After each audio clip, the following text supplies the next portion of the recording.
हरे कृष्ण कृष्ण कृष्ण हरे हरे, हरे राम राम राम हरे हरे। मुखं करोति वाचालं पंगुं लंघायते गिरिं यत्कृपातमहं वन्दे श्रीगुरुं दीनतारिणम्। हरे कृष्ण।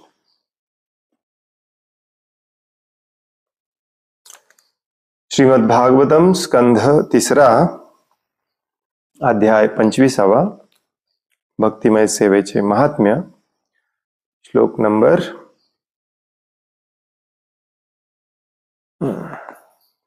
38। बरोबर आहे की?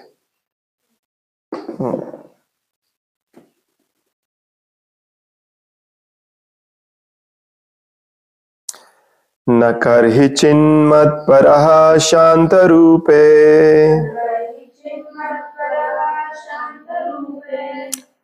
नङ्क्षन्ति नो मे निमिषो लेडिहेतिः।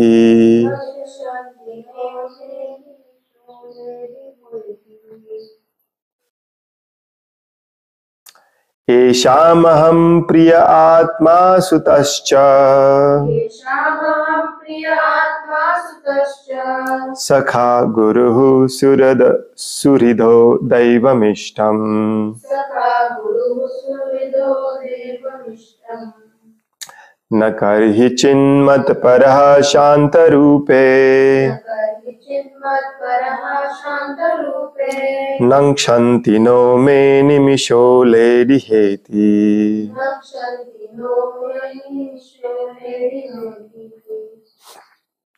येषामहं प्रिय आत्मा सुतश्च सखा गुरु सुहृदो दैवमिष्टम्। न कर्हि चिन्मत्परः शान्तरूपे नङ्क्षन्ति नो मे निमिषो लेडिहेति। येषामहं प्रिय आत्मा सुतश्च सखा गुरु सुहृदो दैवमिष्टम्।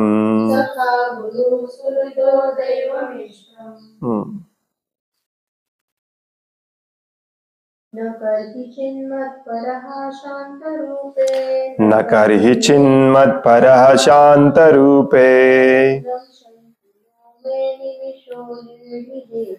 नङ्क्षन्ति नो मे निमिषो लेडिहेति। येषामहम् आत्मा सुतश्च सखा गुरु सुहृदो दैवमिष्टम्। न कर्हि चिन्मत्परः शान्तरूपे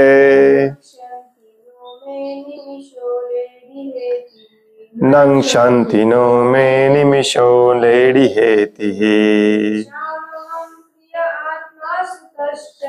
येषामहं प्रिय आत्मा सुतश्च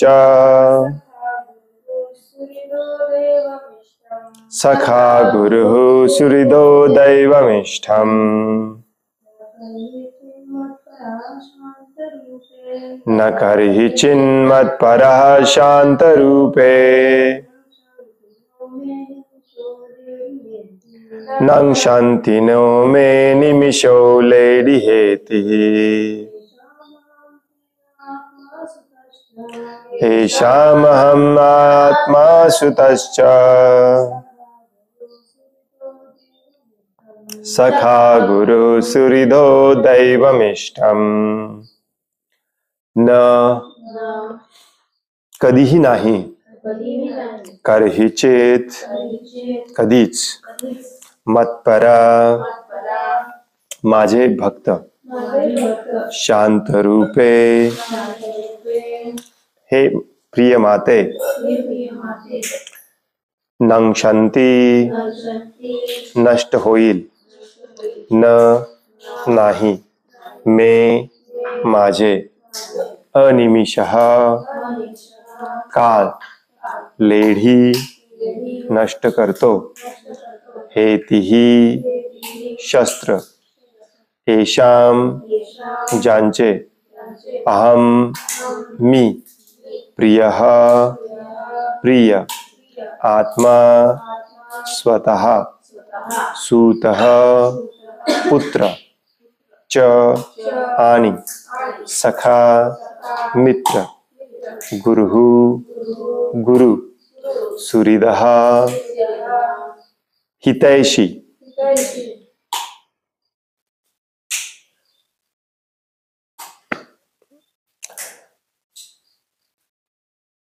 दैवम दैवत इष्टम इष्ट किंवा आवडीचे. भाषांतर. भगवंत पुढे म्हणाले, प्रिय माते, ज्या भक्तांना अशी दिव्य ऐश्वर्ये प्राप्त होतात त्यांची ऐश्वर्ये कधीच नष्ट होत नाही. शस्त्रे किंवा काळाचे परिवर्तनही या समृद्धीचा विनाश करू शकत नाही. भक्त मला त्यांचा मित्र, नातेवाईक, पुत्र, गुरु, हितैषी आणि सर्वोच्च दैवत म्हणून स्वीकारित असल्याने त्यांची संपत्ती त्यांच्याकडून कधीही हिरावून घेतली जात नाही.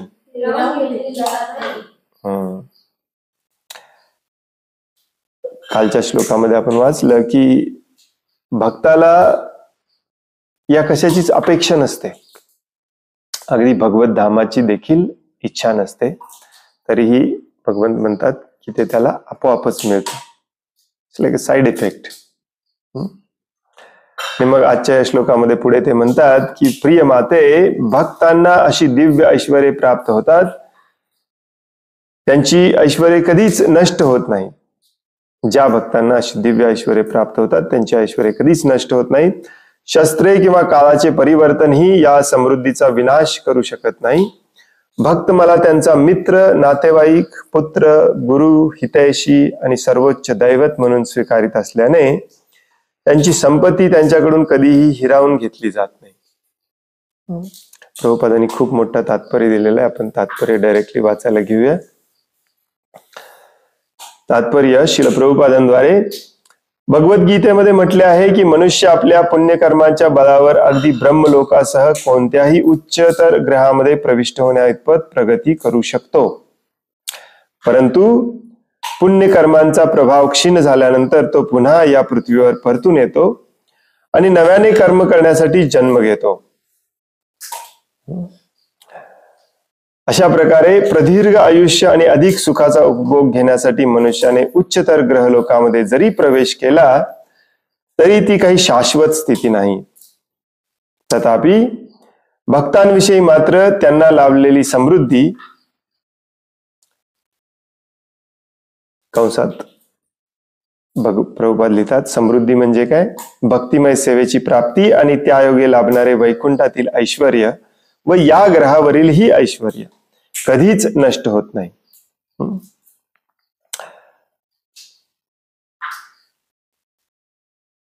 एक इमिजिएटली श्रील प्रभुपाद तुलना करून सांगतात आपल्याला की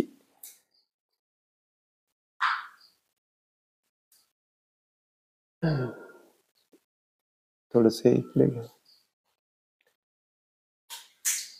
या भौतिक जगामध्ये भौतिक इच्छा असणाऱ्या लोकांना मॅक्झिमम काय मिळू शकतं?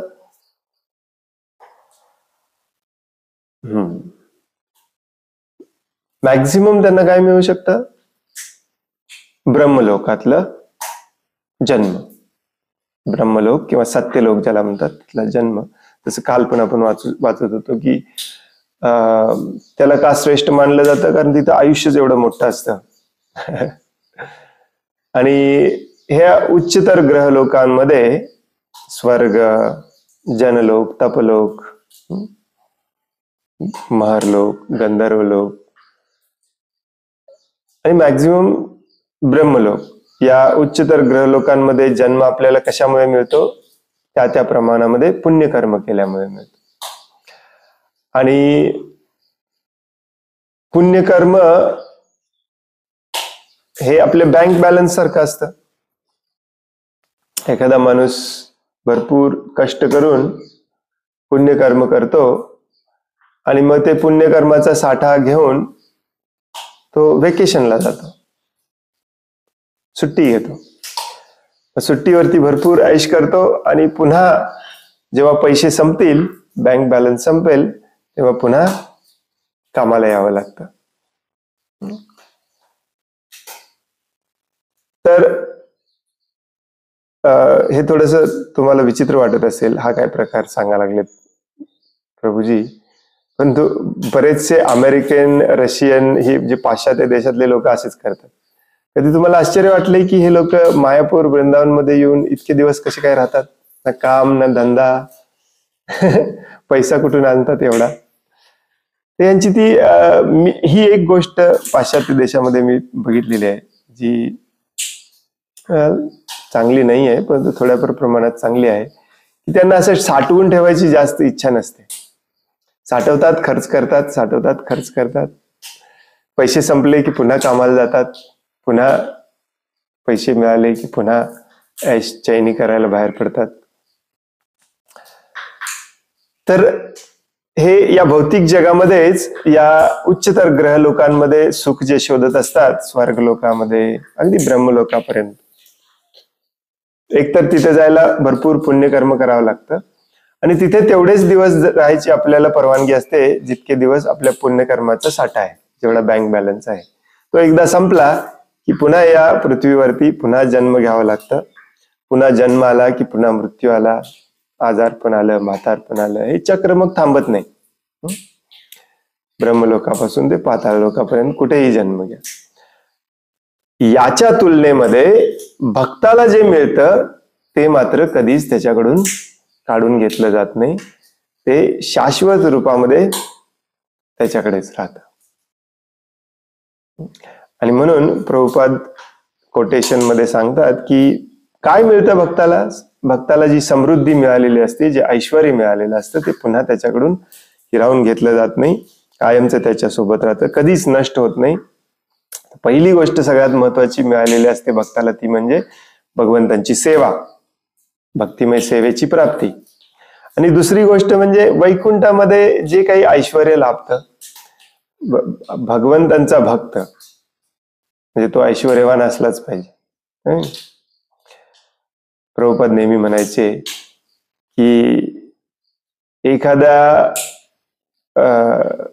श्रीमंत माणसाचा मुलगा घर सोडून रस्त्यावरती दुसऱ्याकडे पैसे मागायचा प्रयत्न करत असेल, किंवा रस्त्यावरती काहीतरी इकडे तिकडचं काम करून पैसे कमवायचा प्रयत्न करत असेल, तर त्याला मूर्ख म्हटलं पाहिजे. तशी आपली अवस्था आहे. आपले वडील भयानक श्रीमंत आहेत. किती श्रीमंत आहेत? सगळंच त्यांचं आहे. ही सगळी भौतिक सृष्टी, आध्यात्मिक सृष्टी, सगळं ऐश्वर्य त्यांचं आहे आणि त्यांचे आपण पुत्र आहोत. आणि ते सगळं ऐश्वर्य सोडून विनाकारण इथे येऊन कुत्र्या मांजऱ्यासारखे धडपडत आहोत 4 भाकरी मिळवण्यासाठी. सकाळच्या 2 भाकऱ्या, संध्याकाळच्या 2 भाकऱ्या कशा मिळतील? किती मोठा मूर्खपणा आहे. जेव्हा वैकुंठामध्ये परत जातो आपण, तेव्हा जे ऐश्वर्य आपल्याला मिळतं ते अद्वितीय असतं आणि ते परत कधी आपल्याकडून घेतलं जात नाही. सगळ्यात महत्वाचा मुद्दा म्हणजे ऑफकोर्स कोणीही भक्त या इच्छेने किंवा या प्रेरणेने भक्ती मार्गामध्ये येत नाही किंवा भगवंतांची सेवा करायला सुरुवात करत नाही. तो भगवंतांची सेवा हा सेवा भावनेनेच फक्त करत असतो. हे लक्षात ठेवा. तरी इथे सांगायचा मुद्दा असा आहे की जे काही या भक्ती मार्गामध्ये मिळतं ते कायमचं टिकून राहतं. संपतंय आणि परत दुःखात यावं लागतं असा प्रकार नाहीये भक्ती मार्गामध्ये. या श्लोकात कपिलदेव आपल्या मातेला शांत रूपा असे संबोधून दर्शवितात की भक्तांकडील ऐश्वर्य स्थिर असते, कारण भक्त शाश्वत दृष्ट्या वैकुंठ वातावरणात स्थित असतात. वैकुंठातील वातावरणासही शांतरूप असे म्हणतात, कारण तेथे रजोगुण आणि किंवा तमोगुणाने किंचितही क्षुब्ध न होणाऱ्या विशुद्ध सत्वगुणाचा प्रभाव असतो. मनुष्य एकदा भगवंतांच्या भक्तिमय सेवेमध्ये स्थिर झाला की त्याची दिव्य सेवामय स्थिती कधीच नष्ट होऊ शकत नाही आणि त्याचा आनंद व सेवा केवळ अमर्यादपणे वृद्धिंगतच होत जाते.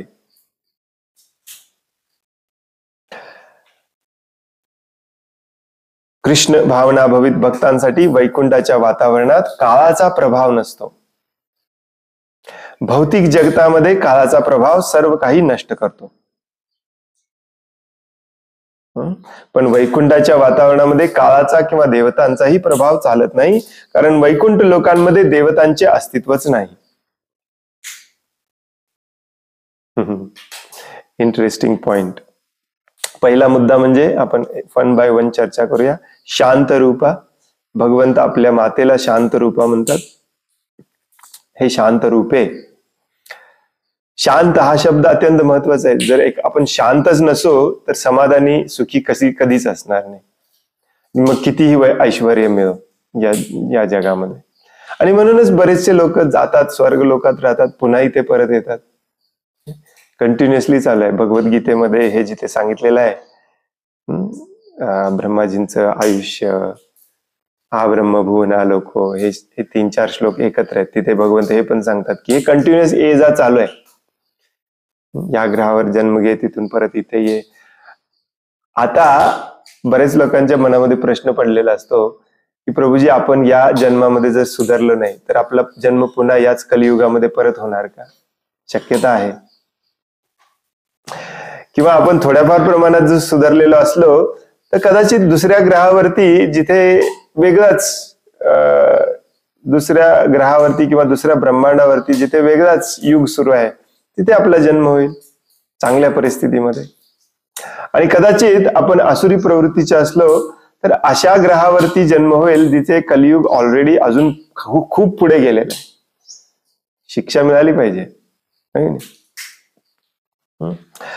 तर परंतु या जगामध्ये कुठल्याही ब्रह्मांडामध्ये कुठल्याही ग्रह लोकावरती जन्म घ्या, तिथे सत्वगुणामध्ये जरी तो ग्रहलोक स्थित असला तरी तो विशुद्ध सत्वगुण नसतो. थोड्याफार प्रमाणामध्ये रज आणि तमोगुणाचा प्रभाव त्याच्यामध्ये मिक्स असतोच. आणि जिथे रज आणि तमोगुणाचा प्रभाव मिक्स आहे तिथे माणूस शांत राहूच शकत नाही. आपल्याला वाटतं तमोगुणाचा प्रभाव म्हणजे शांतपणे दारू पिऊन झोपणे. नाही, मन आतून सतावतच असतं. शांतता ही मनाची स्थिती आहे, शरीराची नाही. त्यामुळे पूर्णपणे शांत व्हायचं असेल तर मन, बुद्धी हे भगवंतांच्या सेवेमध्ये असलं पाहिजे. मग असं ठिकाण एकच आहे भगवत धामामध्ये, जिथे सत्वगुण फक्त विशुद्ध सत्वगुणामध्ये उपस्थित असतो. तिथे रज आणि तमोगुणाचा लवलेशही नसतो. आणि म्हणूनच प्रभुपाद अगदी कळकळीने आपल्याला सांगतात की शहर सोडून द्या. शहराच्या प्रत्येक व्यक्तीमध्ये, प्रत्येक गोष्टीमध्ये, प्रत्येक वातावरणामध्ये रज आणि तमोगुणाचा प्रभाव असतो. रजोगुणाचा जास्त प्रभाव असतो. तमोगुणाचा प्रभाव शहरातल्या घाणेरड्या, अस्वच्छ, अंधारमय अशा गल्लीबोळातून तमोगुणाचा प्रभाव असतो. नाहीतर मॅक्झिमम रजोगुणाचा प्रभाव असतो. उठायचं, कामाला जायचं, उठायचं, कामाला जायचं, उठायचं, कामाला जायचं. वेळ कसा गेला कळत नाही, हे शहरी जीवन. म्हणून इथे भक्ती होऊच शकत नाही.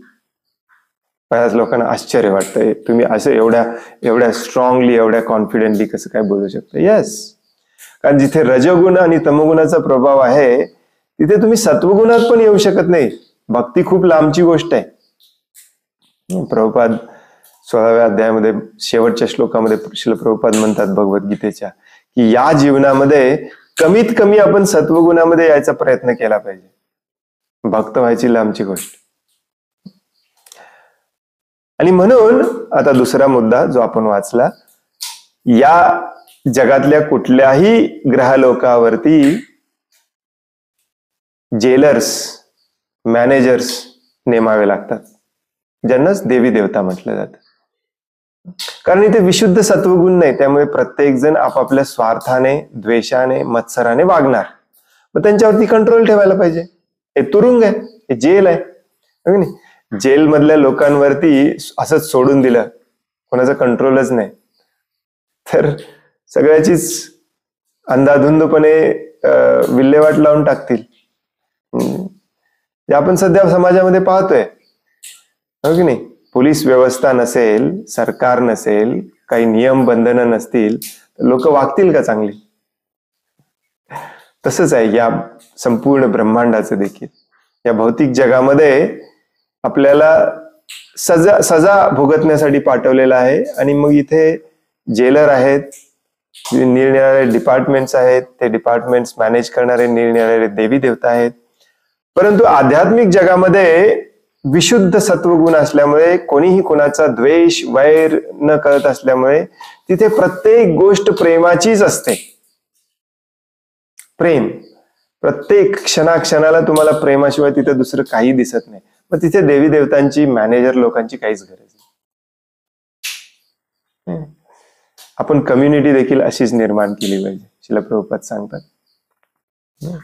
सकाळीच मला बसल्या बसल्या, उठल्या उठल्या माझ्या डोक्यात मनात आलता, काल कोणीतरी मला विचारत होतं की तुम्ही एक्झॅक्टली काय करायचा प्रयत्न करताय कम्युनिटी म्हणजे.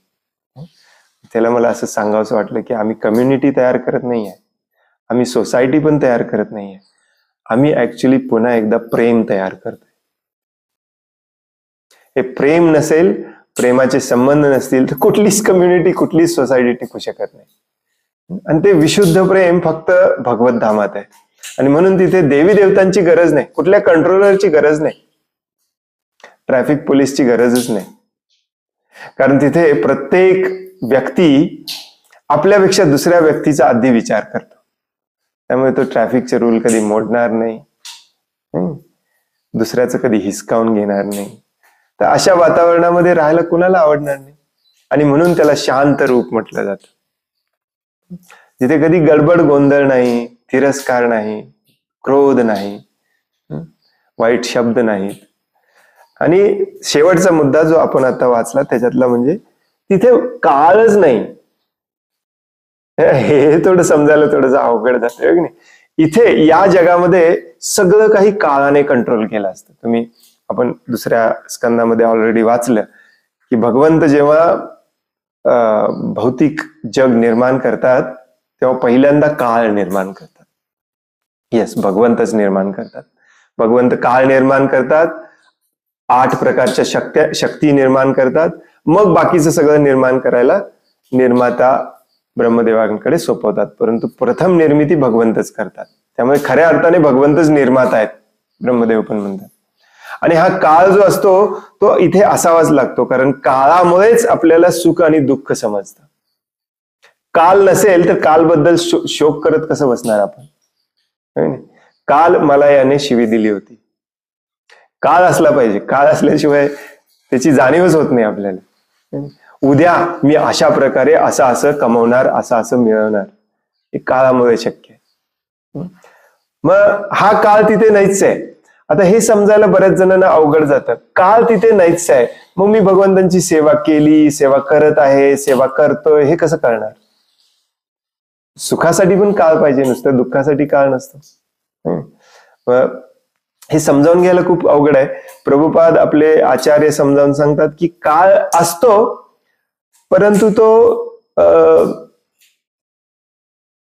चांगल्या प्रभावासाठी फक्त असतो.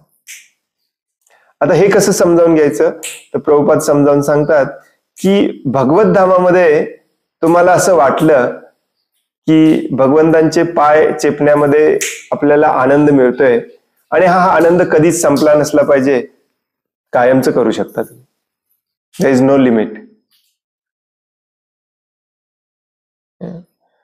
भगवत धामामध्ये गौर आरती सुरू आहे आणि गौर आरतीमध्ये तुम्ही डान्स करताय आणि डान्स करताना तुम्हाला मनामध्ये असा विचार आला की हा आनंद कधीच संपला नसला पाहिजे, कायमचा तुम्ही डान्स करू शकता, नो लिमिट. म्हणजेच काय की काळ आहे, परंतु तो काळ फक्त सुखाचा अनुभव देण्यासाठी आहे, दुःखाचा अनुभव देण्यासाठी नाही. प्रभुपाद ऍक्च्युली इंग्लिशमध्ये शब्द वापरतात, इट्स इन द स्क्रिप्युलस फॉर्म. थोडंसं अवघड आहे समजावून घेणे. आपले शास्त्रज्ञ श्रीमान सदापुत दास समजावून सांगतात की काळ हा तिथे एका वर्म होल प्रमाणे, सॉरी अजून जास्त मी कन्फ्यूज करतोय, एक खूप मोठी पाईप आहे आणि त्या पाईप मधून छोटासा किडा असा कंटिन्युअसली जातोय, तशा प्रकारे टाइम तिथे पास होत असतो. बस मागचा गेलेल्या टाइमचा विचार नाही, येणाऱ्या टाइमचा विचार नाही, आता सध्याचा फक्त विचार आहे. आणि म्हणूनच तिथे आनंदच आनंद आहे. काळ ही भगवंतांची शक्ती आहे. भगवद्गीतेच्या 10व्या अध्यायामध्ये भगवंत रिपीटेडली 3-4 श्लोकामध्ये सांगतात की काळ मी आहे, सगळ्यांना दंड देणारा काळ मी आहे, सगळं काही संपवणारा काळ मी आहे. म्हणजेच काय, काळ ही भगवंतांची शक्ती आहे, परंतु काळ ही भगवंतांच्या अनेकविध शक्तींमधली एक एकदम सिंपलशी शक्ती आहे, जिचा प्रभाव भगवत धामामध्ये कधीच दिसत नाही आपल्याला. परंतु इथे या भौतिक जगामध्ये मात्र सगळ्यात मोठी शक्ती आहे काळ. त्याला डालवून कोणीही काही करू शकत नाही. आणि म्हणून आपण भगवंतांना शरण गेलं पाहिजे. सिंपल छुटकीशी छोटीशी शक्ती, त्याला देखील आपण काही करू शकत नाही. बघा आपण काय करू शकतो, आपण फक्त भगवंतांना शरण जाऊ शकतो. तर हे काही महत्वाचे मुद्दे. तथापि नाही, कुठे होतो आपण, या जगामध्ये आपल्या विविध कार्यांवर विविध देवतांचे नियंत्रण असते. आपल्या हातापायांची हालचाल ही देवतांद्वारे नियंत्रित असते. कदाचित आपल्याला ते पटणार नाही, परंतु दुसऱ्या स्कंदामध्ये आपण वाचलं, जशी जशी इंद्रियाची तत्व निर्माण होतात, हे ब्रह्मांड निर्माण होताना, तसं पहिल्यांदा त्याचा देवता निर्माण केला जातो, कारण ते कंट्रोल केलं पाहिजे. आणि मग आपली इंद्रिय निर्माण होतात, मग आपल्या इंद्रियांना इंद्रिय विषयांशी जोडलं जातं. आणि मग आपलं इंद्रिय विषयांशी हे जे जोडलेला संबंध आहे तो त्या देवतांद्वारे कंट्रोल केला जातो. असं नाही की तुम्ही अनगिनित डोळ्याचा सुख घेऊ शकता, अनगिनित हाताने काहीही करू शकता. म्हणून ह्या देवता आहेत. तथापि वैकुंठ लोकामध्ये काळाचा किंवा देवतांचा प्रभाव नसतो, यामुळेच तेथे विनाशाचा प्रश्नही उद्भवत नाही. त्यामुळे तिथे दंड नाही, काही संपवणे नाही. जेथे काळाची उपस्थिती असते तेथे खचितच विनाशाचेही अस्तित्व असते. कारण काळाचं मेन एक काम हेच आहे की संपवणे. काळाचं मेन मुख्य काम असतं. बरेच काम असतात काळाची, त्यातलं हे एक मुख्य काम असतं, ते म्हणजे कुठल्याही गोष्टीचा अंत घडवून आणणे. मग ते तुम्ही असो, तुमचं शरीर असो, लाडू असो, गुलाबजामुन असो, ब्रह्मांड असो, विशिष्ट काळानंतर त्याचा अंत ठरवण्याचं काम हे काळ करत असतं. आणि ते नाहीच आहे भगवत धामात, त्यामुळे विनाशाचा प्रश्नच नाही. पण जेथे काळ हा घटकच म्हणजेच भूत, वर्तमान आणि भविष्य अनुपस्थित आहे, तेथे सर्व काही सनातनच असते. आणि यासाठीच या श्लोकामध्ये न नंक्षंती या शब्दाचा उपयोग करून दर्शवण्यात आले आहे की दिव्य ऐश्वर्य कधीच नष्ट होत नाहीत. आता तुमच्या लक्षात आलं असेल, श्रील प्रभुपादांसारख्या महान आचार्यांची आपल्याला का गरज आहे. या श्लोकामध्ये शांत रूपा शब्द का वापरलाय, न नंक्षंती शब्द का वापरलाय, प्रभुपाद किती छानपणे समजावून सांगतात. आपल्या मातेला देवहूतीला भगवान कपिलदेव समजावून सांगतायत की तू जर या स्टेजला गेलीस तर या जगामध्ये देखील हा सगळा अनुभव तू घेऊ शकतेस. आणि हे शरीर सोडल्यानंतर ते तर फिक्सच आहे, दोन्ही विनाश रहिततेचे कारणही येथे सांगण्यात आले आहे. भक्त हे भगवंतांना आपली सर्वात प्रियतम व्यक्ती म्हणून स्वीकार करतात आणि विविध संबंधांद्वारे त्यांच्याशी प्रेमाचे आदान प्रदान करतात. हे पुढच्या 2 लाईन मध्ये भगवंत हे समजावून सांगतात की तिथे सगळं काही शांत आहे, तिथे कधीही त्याचा विनाश होत नाही. का? कारण तुमचा आणि माझा तिथे संबंध आहे. कसा संबंध आहे? मित्र म्हणून, नातेवाईक म्हणून, गुरु म्हणून, एक हितचिंतक म्हणून. आणि संबंध म्हणजे काय? संबंध म्हणजे प्रेमाचं आदान प्रदान. संबंध म्हणजे फक्त टायटल देण्यासाठी संबंध नसतात, जसा या जगात आहे तसा संबंध नसतो. आणि त्या विविध संबंधांद्वारे त्यांच्याशी प्रेमाचे आदान प्रदान करतात. ते घनिष्ठ मित्र, जवळचा नातेवाईक, प्रिय पुत्र, पूज्य गुरु, निकटचा हितचिंतक किंवा प्रिय आराध्य दैवत म्हणून भगवंतांचा स्वीकार करतात. भगवंत शाश्वत आहेत म्हणून ज्या संबंधाद्वारे आपण त्यांचा स्वीकार करतो तो संबंधही शाश्वतच आहे. या ठिकाणी स्पष्टपणे सांगण्यात आले आहे की हे संबंध नष्ट करता येत नाहीत आणि म्हणून त्या संबंधांशी जोडून येणारी ऐश्वर्यही कधीच नष्ट होत नाहीत. हा महत्वाचा मुद्दा लक्षात ठेवा. सगळं काही शाश्वत आहे, त्यामुळे आपला संबंध देखील शाश्वत आहे. असं नाहीये आज आपण भगवंतांना विसरलोय, भगवंतांना विसरलोय म्हणजे भगवंतांशी असलेला आपला संबंधही विसरलोय. त्यामुळे असं नाहीये की जेव्हा आपल्याला भगवंत स्मरणात येतील तेव्हा आपल्याला भगवंतांशी असलेला आपला संबंधही आपोआप स्मरणात येईल. आपल्याला चॉईस नाहीये. बऱ्याच लोकांना वाटतं भक्तीत आल्यानंतर की मी भक्तीत आलेलो आहे तर आता मला हळूहळू कळायला लागलेलं आहे की भगवंतांशी आपण 5 प्रकारे संबंध जोडू शकतो. जोडू शकत नाही, ऑलरेडी आहे. तर मला चॉईस आहे यातला कुठला. आणि मग मॅक्झिमम लोक माधुर्य रस निवडतात. येस, मला गोपी व्हायचं आहे, मला राधा राणींचे सहकारी व्हायचं आहे. आणि मग दुसरा रस आपल्याला आवडायला लागत नाही. आणि हा सगळ्यात मोठा मूर्खपणा आहे, सगळ्यात मोठा मूर्खपणा आहे. कारण दुसरा रस तुम्हाला आवडला नाही याचा अर्थ तुम्हाला भगवंतच आवडले नाही.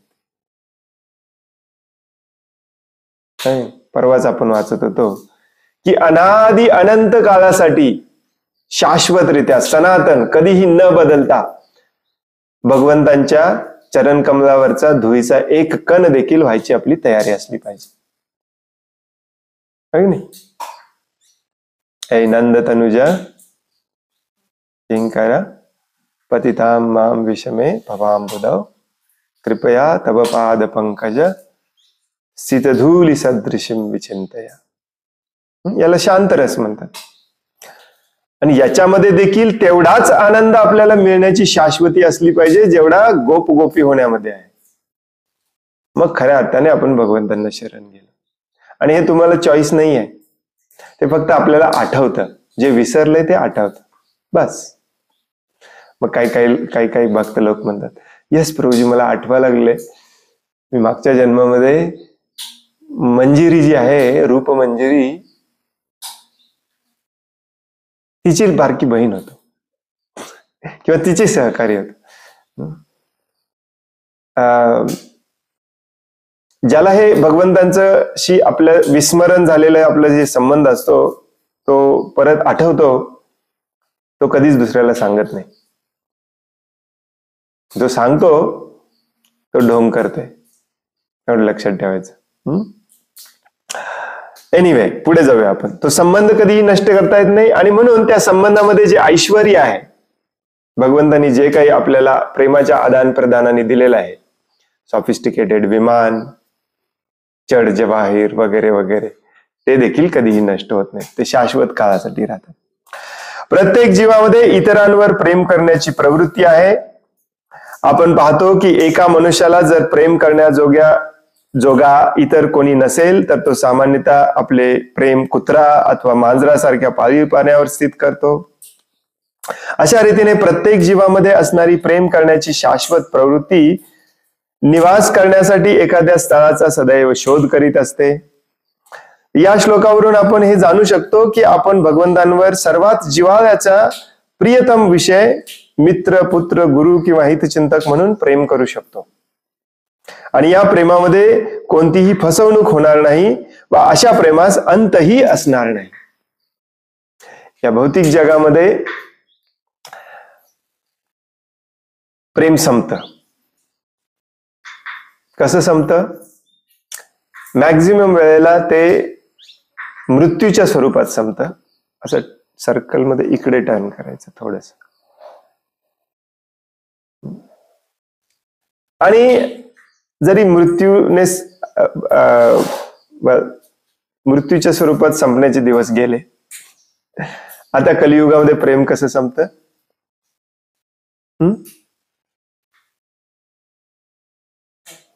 स्वार्थाने, विश्वासघाताने, आहे की नाही, फसवणुकीने. म्हणून प्रभुपाद इथे सांगतात की भगवंतांशी जो आपला संबंध आहे तिथे गॅरंटीड आपल्याला फसवणूक होणार नाही. आणि ते प्रेम जे आहे ते प्रेम आणि त्या प्रेमातला आनंद हा अनंत असणार आहे, त्याला अंतच नसणार आहे. या भौतिक जगामध्ये देखील प्रत्येक जण या प्रकारच्या प्रेमाच्याच शोधात आहे ऍक्च्युली. परंतु या अहंकारामुळे त्याला असं वाटतं की जो कोणी माझ्यासाठी काहीतरी करेल त्याचं माझ्यावर प्रेम आहे, बाकी कोणाचंच नाही. आणि माझं त्याच्यावरच फक्त प्रेम आहे, बाकी कोणावर नाही. आणि हा स्वार्थ अहंकार जिथे आहे तिथे मग प्रेम संकुचित प्रवृत्तीचं असतं, कन्स्ट्रेंड. त्याच्यावरती खूप सारे किंतु परंतु, बंधन, नियम, काय म्हणतात त्याला, रूल्स असतात की असं असं असं असं असं असेल तर माझं प्रेम आहे, नसेल तर नाही. हा प्रकारच नाही भगवद्धामामध्ये. आपण भगवंतांशी असणाऱ्या आपल्या विविध रूपातील संबंधांचा नित्य आस्वाद घेऊ शकू. या श्लोकाचे आणखी एक खास वैशिष्ट्य म्हणजे भगवंतांचा परम उपदेशक व गुरु म्हणून करण्यात आलेला स्वीकार. तिथेही प्रेम असतं. भगवद्गीता प्रत्यक्ष भगवान श्रीकृष्णांनी सांगितली होती आणि अर्जुनाने त्यांचा आध्यात्मिक गुरु म्हणून स्वीकार केला. त्याचप्रमाणे आपणही एकमेव भगवान श्रीकृष्णांचाच आपले परम आध्यात्मिक गुरु म्हणून स्वीकार केला पाहिजे.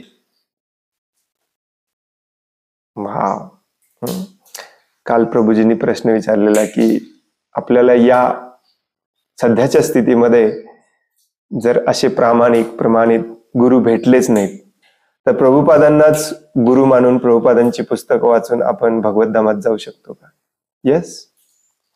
प्रभुपाद भगवद्गीतेमध्ये देखील एकदा म्हणतात आणि इथे स्पष्टपणे आणखीन एकदा सांगितलेलं आहे की अर्जुनाप्रमाणे भगवंतांना पण तुम्ही डायरेक्टली गुरु मानू शकता.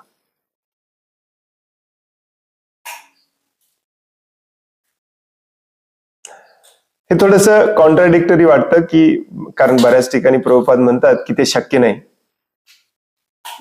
आणि आपला जो गुरु आहे त्याला जंप करून डायरेक्टली पुढच्या गुरुकडे किंवा त्या सगळ्या गुरूंना जंप करून डायरेक्टली भगवंतांकडे जाणे देखील शक्य नाही.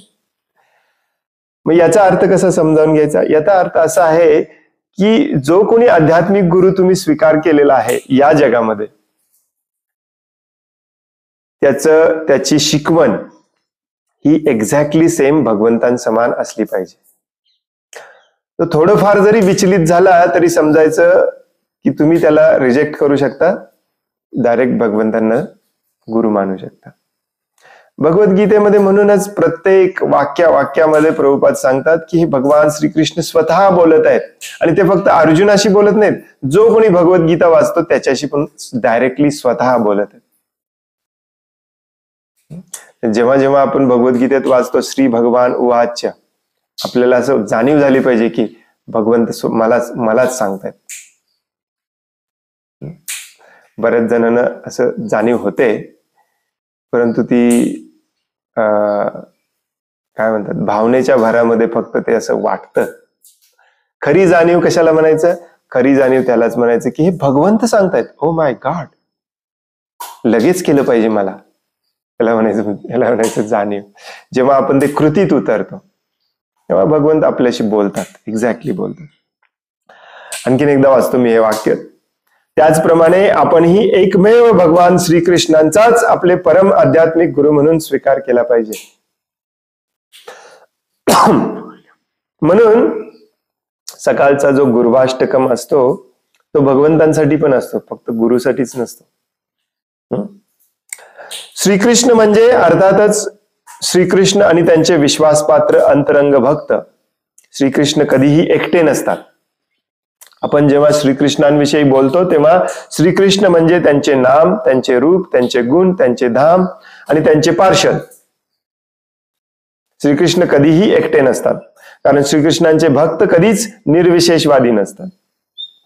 उदाहरणार्थ, राजा समवेत सदैव त्यांचा सचिव, त्यांचा सेनापती, त्यांचे सेवक आणि कित्येक प्रकारचा लवाजमा असतो. ज्यावेळी आपण श्रीकृष्ण आणि त्यांच्या पार्षदांचा आपले गुरु व उपदेशक म्हणून स्वीकार करतो त्यावेळी कोणत्याही प्रकारचे दुष्परिणाम आपले ज्ञान नष्ट करू शकत नाहीत. या भौतिक जगामध्ये आपण प्राप्त केलेले ज्ञान बदलू शकते, कारण येथे काळाचा अमोघ प्रभाव आहे. तथापि भगवद्गीतेवर म्हणजेच प्रत्यक्ष भगवान श्रीकृष्णांच्या संभाषणाद्वारे प्राप्त केलेले निष्कर्ष म्हणजेच भगवद्गीतेचं ज्ञान कधीच बदलू शकत नाहीत. भगवद्गीतेवर निराळे भाष्य करण्याची आवश्यकता नाही, ती शाश्वत आहे. श्रील प्रभुपाद थोडस वेगळ्या पद्धतीने समजावून सांगतात की मी भगवान श्रीकृष्णांना गुरु मानतो, परंतु श्रील प्रभुपादांना मानत नाही, असं कधीच होत नाही. कारण भगवान श्रीकृष्ण आणि श्रील प्रभुपाद हे एकत्रच असतात. जसं राजा आपल्या महामंत्रीला सोडून कुठेच फिरत नाही. प्रभुपाद उदाहरण देतात. राजा म्हटले की तो राजा बाहेर पडला राजवाड्यातून की त्याच्यासोबत त्याचा सचिव असणार, मंत्री असणार, बरेचसे सेवक असणार. हे सगळं एकत्रच असतं आणि हे सगळं एकत्र शाश्वत असतं. जिथे भगवंत आहेत तिथे त्यांचं नाम आहे, रूप आहे, गुण आहे, लीला आहे, पार्षद आहेत, सगळा लवाजमा आहे. कधी नव्हतं असं पण नाही, कायमच आहे. त्यामुळे भगवंतांना गुरु मानणे म्हणजेच भगवंतांच्या निकट पार्षदांना पण गुरु मानणे.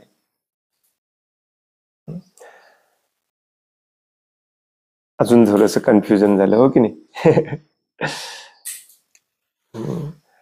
याचा उलटा अर्थ आपण काय काढायचा की खरा गुरु तोच असतो जो भगवंतांनी जे बोललेलं आहे ते आहे तसं सांगतो. त्याच्यामध्ये थोडासा देखील बदल करत असेल त्याला इमिजिएटली रिजेक्ट करा. कारण गुरु हे स्थान खूप महत्वाचं असतं. मग तो काही आजकालचे निर्लज्ज गुरु तर डायरेक्टली सांगतात ऍक्च्युली मी सांगतोय म्हणून करायचं. अहो प्रभूजी खरं शास्त्रातले मी सांगतोय ना, हे अति झालेलं आहे सध्या. भगवान श्रीकृष्ण ऍक्च्युली द्रोणाचार्य सारख्या गुरुला रिजेक्ट करायला सांगतात आणि आपण का रिजेक्ट करत नाहीये? चुकीच्या गोष्टी आपल्याला जर आढळल्या, आणि किती भयानक चुकीच्या गोष्टी आढळतात, हो की नाही? काही हरकत नाही. प्रभुपाद कधीही आपल्याला सोडून जाणार नाही. कालच्या प्रश्नाकडे आपण परत एकदा येऊया. प्रभुपाद आपल्याला सोडून कधीही जाणार नाही. जोपर्यंत त्यांची पुस्तकं आहेत तोपर्यंत प्रभुपाद आपल्याला सोडून कधीही जाणार नाही. मग काही घाबरायचं कारण नाही. आणि प्रभुपादांची, भगवान श्रीकृष्णांची अगदी आपण मनाने प्रार्थना केली तर आपल्याला बापू स्वरूपामध्ये देखील गुरु भेटतील. का नाही भेटणार? भगवंत त्याची अरेंजमेंट करतील. पण महत्वाचा मुद्दा काय आहे की ज्यांना आपण गुरु मानतो ते भगवंतांचे प्रतिनिधी असले पाहिजे आणि म्हणून ते भगवंतां समानच असले पाहिजे. आता हा भगवंतां समान असले पाहिजेत हा मुद्दा मात्र सारखा स्ट्रेस देऊन सांगितला जातो. यस, भगवंतां समान मला मान मिळाला पाहिजे, भगवंत मला बरं का, भगवंतां समान माझी पूजा झाली पाहिजे, भगवंतां समान मला सगळीकडे वागवलं पाहिजे, असं जो डिमांड करतो तो त्याला तर इमिजिएटली रिजेक्ट करा. तर काही गोष्टी अशा आपण थोडंफार सतर्क राहिलं पाहिजे कलियुगामध्ये.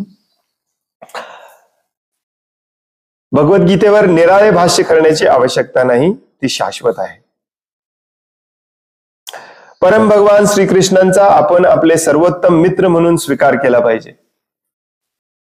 ते कधीच कोणाची फसवणूक करणार नाहीत. ते आपल्या भक्तांना मैत्रीपूर्ण समुपदेश आणि मैत्रीपूर्ण संरक्षण देतील. श्रीकृष्णांचा जर पुत्र म्हणून स्वीकार करण्यात आला तर त्यांना कधीच मृत्यू होणार नाही. या जगात आपल्याला एखादे अत्यंत प्रेमळ मूल अथवा पुत्र असू शकतो, पण माता आणि पिता अथवा त्याच्यावर प्रेम करणारे स्नेही लोक सदैव अशी आशा करतात की माझ्या पुत्राचा मृत्यू होऊ नये. मात्र श्रीकृष्णांचा कधीही मृत्यू होत नाही. म्हणून जे कोणी भगवान श्रीकृष्णांचा पुत्र रूपाने स्वीकार करतात त्यांना कधीही पुत्र वियोगाचे दुःख होणार नाही.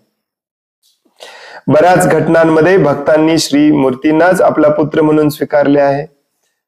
कधी विग्रहालाच आपण स्वीकारतो. बंगालमध्ये अशा प्रकारच्या बऱ्याच घटना घडलेल्या आहेत. आणि भक्तांच्या मृत्यूनंतर श्रीमूर्तीने आपल्या पित्याचे श्राद्ध केलेले आहे. असा संबंध कधीच नष्ट होत नाही. लोकांना निरनिराळ्या देवतांचे पूजन करण्याची सवय आहे, पण भगवद्गीतेमध्ये अशा प्रवृत्तीची निंदा करण्यात आली आहे. म्हणून मनुष्याने एकमेव भगवंतांचेच, त्यांच्या लक्ष्मीनारायण, सीताराम आणि राधाकृष्ण या विविध रूपांमध्ये पूजन करण्याइतपत बुद्धिमान असले पाहिजे. यामुळे मनुष्याची कधीही फसवणूक होणार नाही. देवतांची पूजा करून मनुष्य उच्च ग्रहांमध्ये उन्नत होऊ शकेल, पण भौतिक जगाच्या प्रलयसमी ती देवता आणि त्या देवतेचे निवासस्थानही नष्ट होईल. देवी देवता सगळीकडे फसवणूक होणार, फक्त भगवंतांकडे फसवणूक होणार नाही. तथापि जो कोणी पुरुषोत्तम भगवंतांची आराधना करतो तो वैकुंठ लोकांमध्ये उन्नत होतो. वैकुंठामध्ये काळाचा प्रभाव नसतो, विनाश किंवा प्रलयही नसतो. निष्कर्ष असा की ज्या भक्तांनी भगवंतांचा आपले सर्व काही म्हणून स्वीकार केला आहे त्यांच्यावर काळाचा प्रभाव होऊ शकत नाही.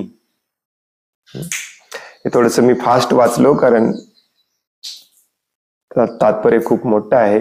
मला वाटलं संपतंय की नाही. आणि हे सगळं प्रलय म्हणजे काय असतं, प्रलय का होतं, कसं होतं, हे ऑलरेडी आपण दुसऱ्या स्कंदामध्ये वाचलेलं आहे.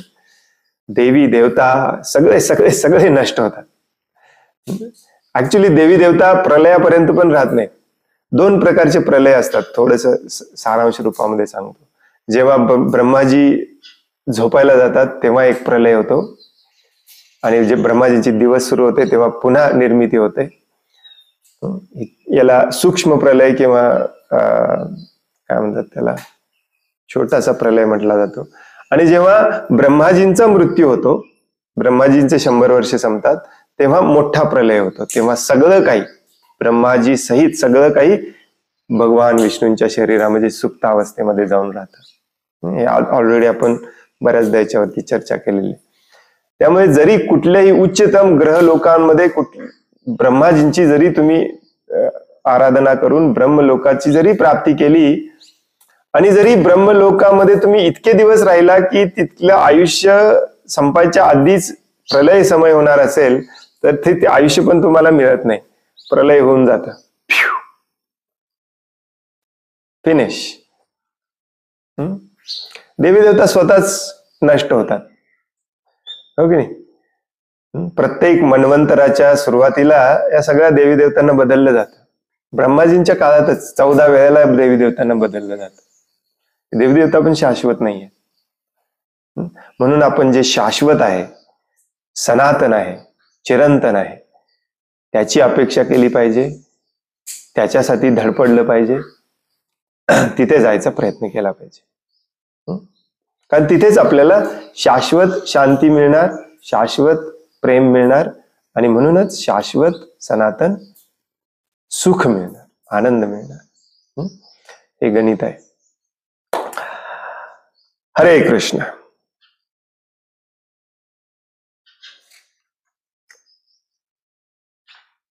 पुढच्या सगळ्या श्लोकाचे असेच डेंजरस तात्पर्य आहेत, मोठे मोठे. भक्ती म्हणजे काय समजावून सांगतायत भगवान कपिल देव. हरे कृष्ण. कोणाला काही प्रश्न आहे, काही सांगायचं आहे? हरे कृष्ण. थोडं असं होतं ते नेहमी असायचं देवी देवता म्हणजे तो हरे कृष्ण प्रभू, थोडस फोन जवळ धरा.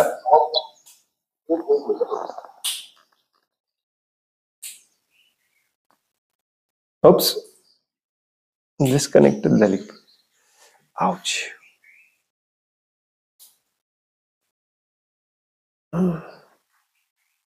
हरे कृष्ण प्रभूजी. हा, आता बेटर आहे. हेडफोन काढला.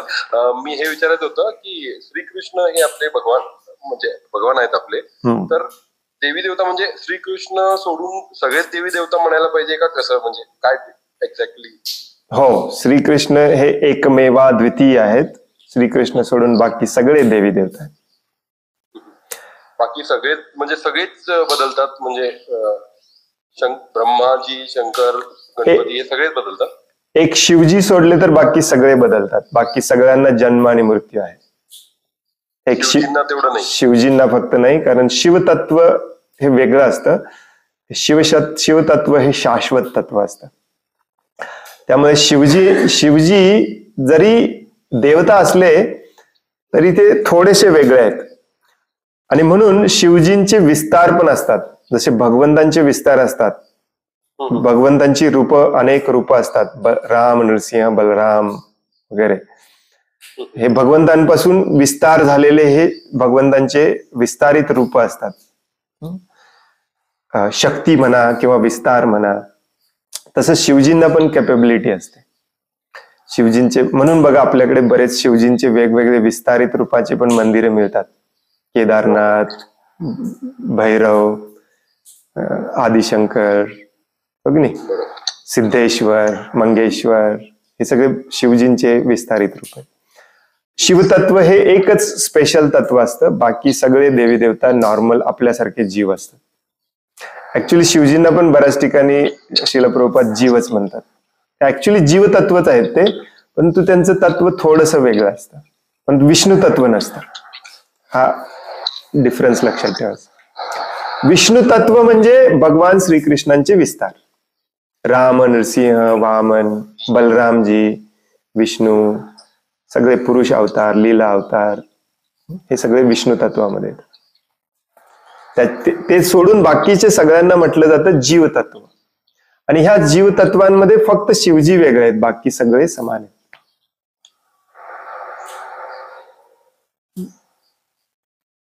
ठीक आहे, धन्यवाद प्रभूजी. हरे कृष्ण. हरे कृष्ण. हरे कृष्ण प्रभूजी, दंडवत प्रणाम. हरे कृष्ण. प्रभुपादांनी म्हणजे केवढं छान म्हणजे सांगितलं की श्रीकृष्णाला आपले सर्वोत्तम मित्र म्हणून स्वीकार करा, ते कधीच कोणाची फसवणूक करणार नाही. प्रभुपादांचे विचार म्हणजे ते कोणत्या लेवलला जाऊन किती विचार, म्हणजे असं आपण इमॅजिन करू शकत नाही की कसं सांगावं तर लोकांना पटेल. एवढं सिंपल करून सांगणारे आचार्य तुम्ही म्हणताय तसं पुढे 10,000 वर्ष काय म्हणजे कोणीही बदलू शकत नाही.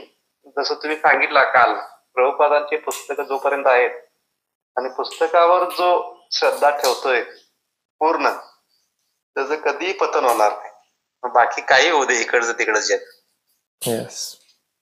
एवढं किती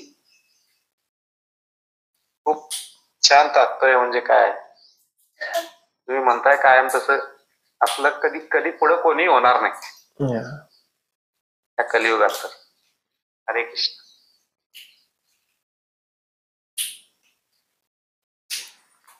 याच्यावरून आणखीन एक आठवलं मला.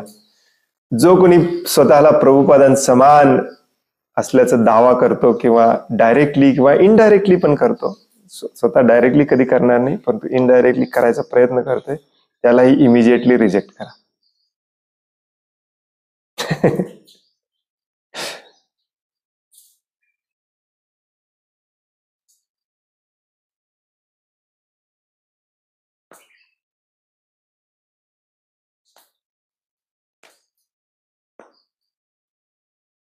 हरे कृष्ण प्रभूजी, दंडवत प्रणाम. हरे कृष्ण, दंडवत प्रणाम.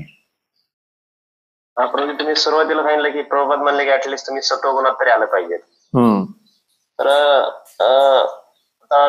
सत्वगुणात कलियुगामध्ये आता चालू कंडिशन मध्ये आपलं सत्वगुणात येणं म्हणजे काय, आणि ते कसं यायचं, आणि ते आल्यानंतर जसं की प्रभुपाद सांगतात की पूर्ण शुद्ध झाल्याशिवाय तुम्ही भगवत धामात जाणार नाही, किंवा तुम्ही बाकीच्या कुठल्या ग्रहावर गेला तर तिथलं तुमचं पुण्याचं ते बॅलन्स संपला की तुम्हाला परत फिरून तुम्हाला इथं मृत्यू लोकात घ्यावं लागणार. जर आपण सत्वगुणात गेल्यानंतर तुम्ही सांगता तसं की पुढला जन्म आपल्याला मनुष्यातून मिळेल याची गॅरंटी नाही.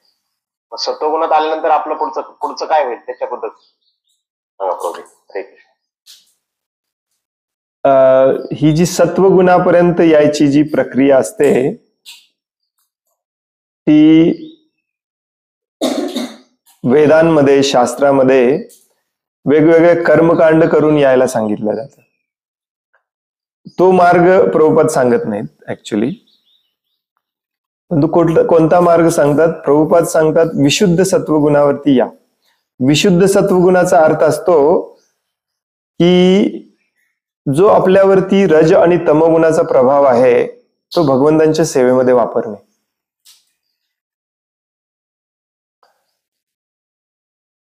आणि प्रभुपाद जेव्हा म्हणतात की निदान सत्वगुणामध्ये तरी या, त्याचा एक अगदी सिंपलचा अर्थ असा आहे की पाप कर्म बंद करा. स्वतःच्या स्वार्थासाठी का होईना करा, खरं तू चांगले कर्म करा, पुण्य कर्म करा, शास्त्रामध्ये दिलेलं करा. पाप कर्म प्लीज बंद करा. पाप कर्म करणारे मॅक्झिमम काय सगळेच हे तमोगुणी आणि रजोगुणीच असतात.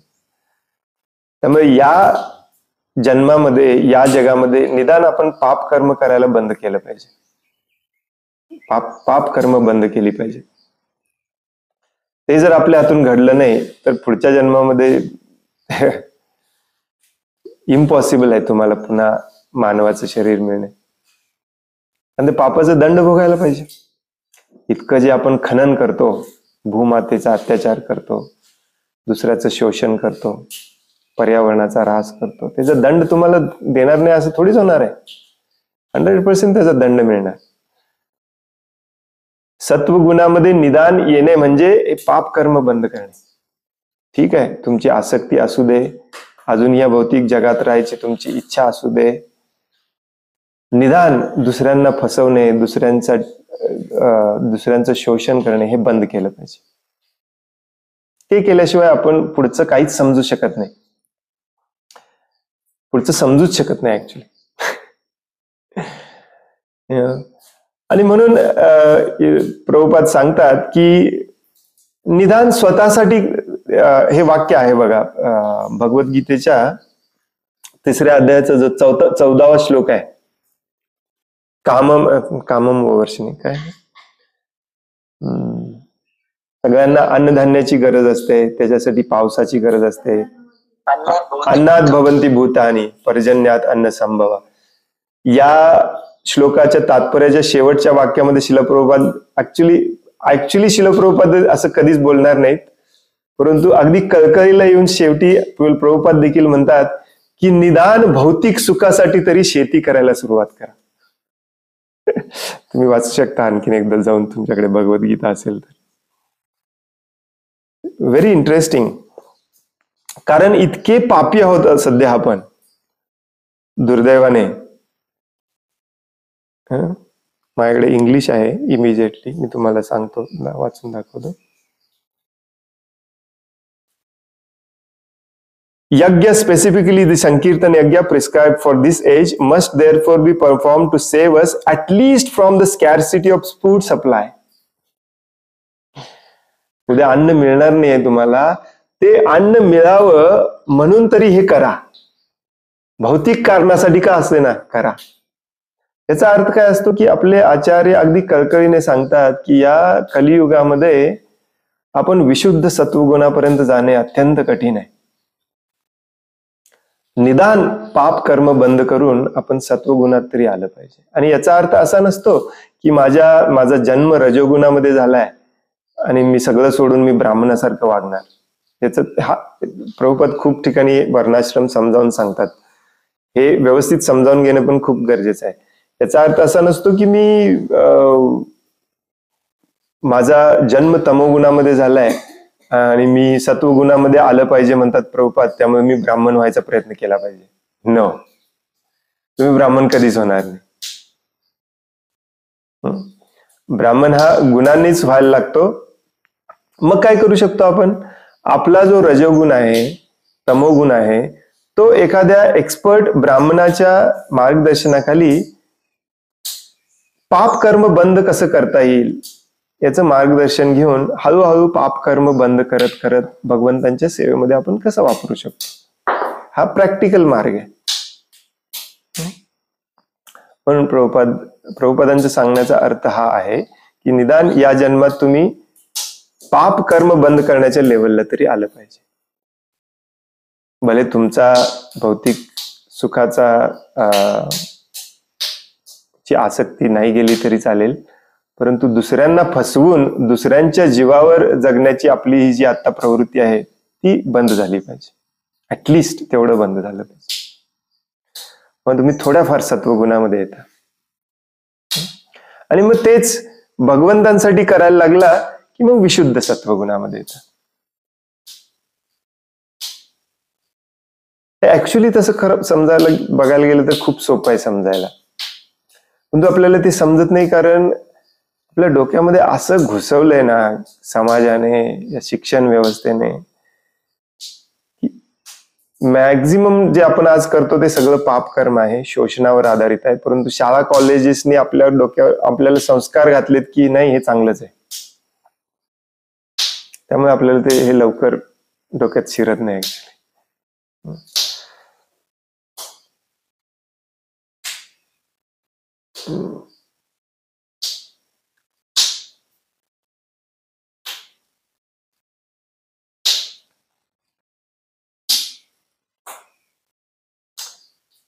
तर हे सत्वगुणात येणे, शुद्ध सत्वगुण, हे सगळं जरी तुम्ही विसरून गेला तरी तुमच्या प्रश्नाचं प्रॅक्टिकल उत्तर आहे, ऍक्टिव्हली उद्यापासून तुम्ही प्लॅनिंग करायला सुरू केलं पाहिजे की मी जे पाप कर्म करतोय ते मी कसं बंद करेन. ह्याला पर्याय काय आहे? पर्याय आणि प्रभुपादांनी दिलेला आहे पर्याय. असं नाही की प्रभुपादांनी आपल्याला वाऱ्यावर सोडून गेले, तुमचं तुम्ही बघा काय करायचं. प्रभुपादांनी पर्याय पण दिलेला आहे. ते अवघड वाटत असेल ते कसं करता येईल, तर ही याची ऍक्टिव्हली रोजची प्रॅक्टिकली जीवनामध्ये, रोजच्या जीवनामध्ये याची चर्चा झाली पाहिजे. तिकडे जाण्यासाठी पाय उचलले पाहिजेत, हे केलं पाहिजे आपण.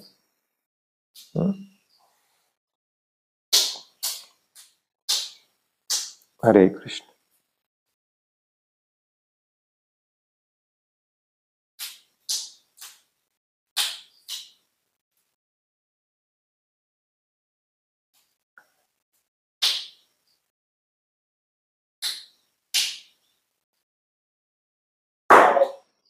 धन्यवाद प्रभूजी. हरे कृष्ण. अजून एक प्रश्न येतो मला की जसं आता तुम्ही सांगितलं की काळ हा भगवंतांची एक शक्ती आणि ते आपल्याला नाही का आपल्याला कंट्रोल करते. ज्यावेळेस आपण भक्तीमध्ये असतो त्यावेळेस त्या काळाचा प्रभाव किती पडतो आपल्याला, कारण काळ हा भगवंताची शक्ती असल्यामुळे ते आपल्याला कुठून ना कुठून ते त्रास देणारच. किंवा जसं तुम्ही म्हणले की काळाचं कामच आहे विनाश करणे. येस. मग ते विनाशाला घेऊन जायचं काम ते करणार. मग आता आपल्याला भक्तीमध्ये स्थिर राहण्यासाठी आपण ते काळाचा आणि आपला हे काय म्हणतात संबंध कसा असतात त्याच्याबद्दल समजून. हरे कृष्ण. काळाचा आणि आपला संबंध फक्त भौतिक जगामध्ये असणार आणि तो देखील खूप सुंदर असणार. आपल्याला भगवंतांची सेवा करायची आहे, त्यामुळे काल आज उद्या याचा विचार करायलाच लागणार. आणि आपली जी भगवंतांची सेवा आहे ती पूर्ण झाली नाही झाली आपल्याला काही फरक पडत नाही. काळ जरी येऊन आपल्याकडून ती सेवा त्याने काढून घेतली तर आपल्याला माहिती आहे गॅरंटीड आपण शाश्वत सेवेसाठी भगवत धामात जाणार आहे. त्यामुळे वाईट वाटण्याचं काही कारण नाही. भक्ताचा पूर्ण हा विचार असतो की मी शरीर नाही, मी आत्मा आहे. त्यामुळे हे शरीर काळ संपवतो, आत्मा कधीही संपवू शकत नाही. आत्मा हा शाश्वत आहे, काळाप्रमाणेच आत्मा देखील शाश्वत आहे. त्यामुळे काळ काय आत्मा संपवत नाही. त्यामुळे काळाच्या प्रभावाने दुःखी व्हायचं, शोक करायचं काहीच कारण नाही आपल्याला. आणि जरी काळ मूर्तिमंत रूपामध्ये आपल्या समोर आला तरी आपण त्याला हसत हसत त्याचं स्वागत केलं पाहिजे. कारण भक्ताला पूर्णपणे माहिती असतं की हे भगवंत आहेत. काळ मूर्तिमंत स्वरूपामध्ये कसा येतो आपल्या समोर? मृत्यूच्या स्वरूपात येतो. मृत्यू सर्व हरश्चाहम. त्यामुळे भक्ताला माहिती आहे मृत्यू देखील भगवानच आहेत. त्यामुळे एकदा तुमचे खात्री पटली की काळ हे भगवान आहेत, भगवंतांची शक्ती म्हणजे भगवानच आहेत, त्यामुळे घाबरायचं काही कारण आहे. पण त्याचा जो प्रभाव आहे तो पण आपण हसत हसत ऍक्सेप्ट केला पाहिजे. भगवंत आहेत, भगवंत जे प्रभाव करतायत ते आपल्यासाठी चांगलंच करत असणार आहे.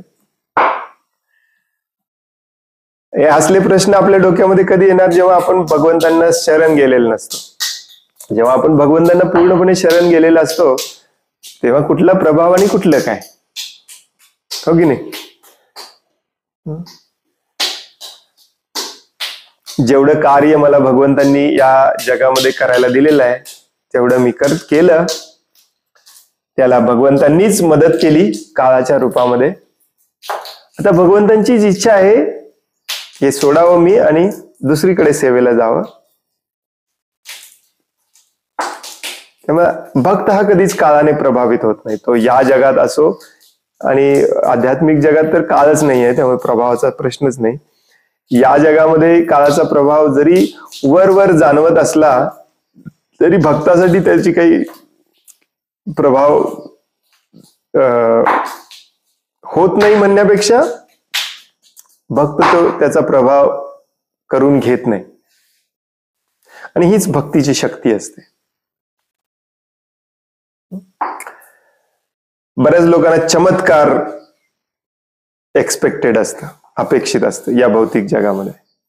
मी आता भक्त झालोय त्यामुळे मला कधी आजारपट झाला नसला पाहिजे, मला कधी मृत्यू आला नसला पाहिजे, काळाचा प्रभाव माझा बंद झाला पाहिजे. ते इथे नाही, तिकडे गेल्यावर इथे प्रभाव होणार, परंतु ऍज अ भक्त तुम्हाला त्याची काही पर्वा राहणार नाही.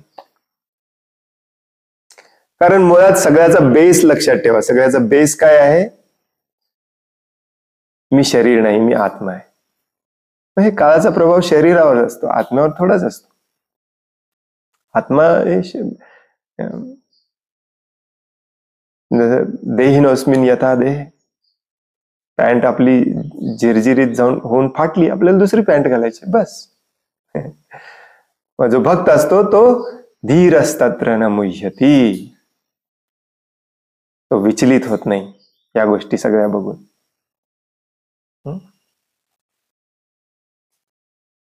या स्टेजला आपण गेलं पाहिजे. किती पॉवरफुल स्टेज आहे बघा ही. कोणाला नको ही स्टेज? धीर असतात तर धीर व्हायचंय आपल्याला.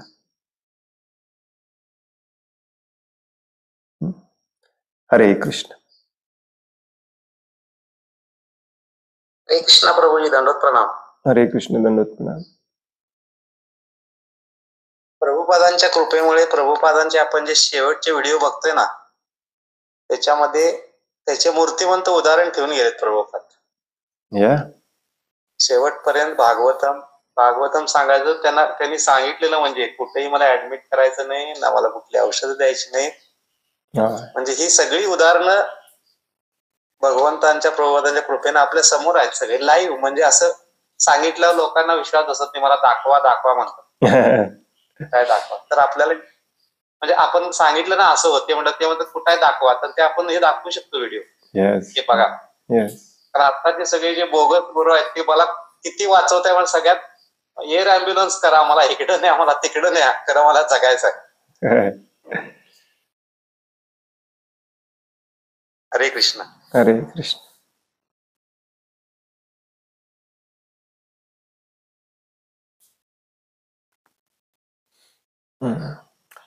हरे कृष्ण.